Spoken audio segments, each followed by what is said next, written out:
The other kids played dodgeball. Satoru Gojo played reality distortion. Wearing a blue hoodie, sunglasses too big for his face, and an energy drink he wasn't allowed to have, 7-year-old Satoru stood in the center of the playground like a boss battle. Every rubber ball thrown at him stopped, frozen mid-air, before slowly, awkwardly rolling to the ground. "You're cheating, Gojo," one boy yelled. "I'm existing, Ichikawa," Satoru replied smugly, hands in his pockets.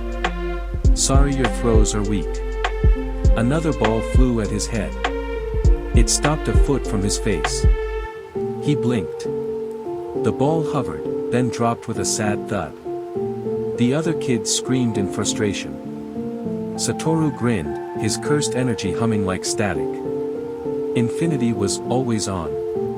His teacher, Mr. Yaga, called it a problem. Satoru called it a feature. Suguru Geto sat under the tree reading a thick book on insect curses. A mason jar buzzed beside him. "That one's new," Shoko said, peering over his shoulder. Her white lab coat, 2 sizes too big, dragged through the dirt as she crouched. "It's a cursed beetle," Geto said matter-of-factly. "It eats bad dreams." "Gross," she muttered. "Cool." Satoru jogged over, sunglasses tilted sideways. "Hey Suguru. Wanna help me start a war?" Geto raised an eyebrow. "Go on. Playground domination. They tried to hit me. I retaliate. With strategy. You're the general. And what's my army?" Satoru pointed at the jar of bugs. The next day, the war began. Satoru stood in the sandbox like a king, holding a plastic shovel like a scepter. Behind him stood Geto with a swarm of tiny flying curses buzzing above his head in formation. Shoko sat in a tiny beach chair nearby, sipping boxed strawberry milk like a war medic waiting for someone to get hurt. "Gojo, this is a sandbox, not a fortress," the kid shouted. "It's Gojolandia now," he declared. "And you all need visas to enter." The brave ones charged. The bugs swarmed. One kid screamed, "They're in my shirt." Geto calmly redirected the swarm to hover around the swings. "No permanent damage," he said. "Unless they insult Satoru again." Shoko, holding a toy stethoscope, muttered, "This is gonna be one of those reports Yaga hates." Yaga arrived exactly 15 minutes late, carrying 2 bento boxes and a folder marked, "Disciplinary Concerns." He stared at the scene, 10 kids crying, one floating upside down in the jungle gym, bugs flying in formation, Gojo standing on top of the slide like a Greek god, and Shoko operating on a teddy bear.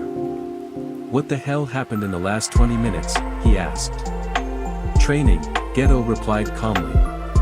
"Defense exercise," Gojo said with a bow. "Teddy needed surgery," said Shoko. Yaga pinched the bridge of his nose. "Why can't you 3 just be normal?" "We're sorcerers," Satoru said. "Normal's boring." Satoru's read. "Sorry, I used infinity on people too weak to handle it. I will only deploy space warping defense barriers when provoked."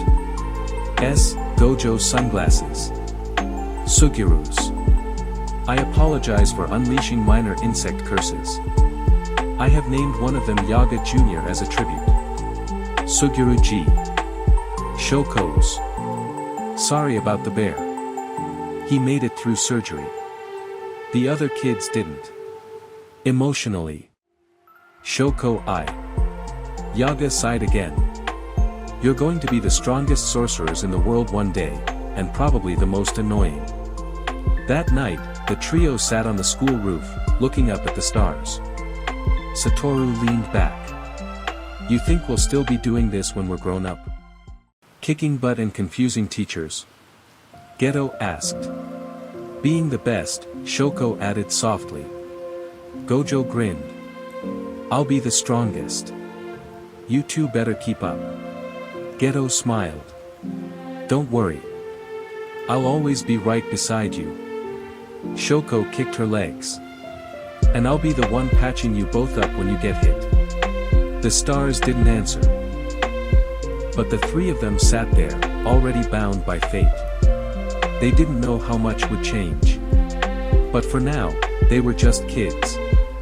Sorcerers. Friends. And kings of the playground.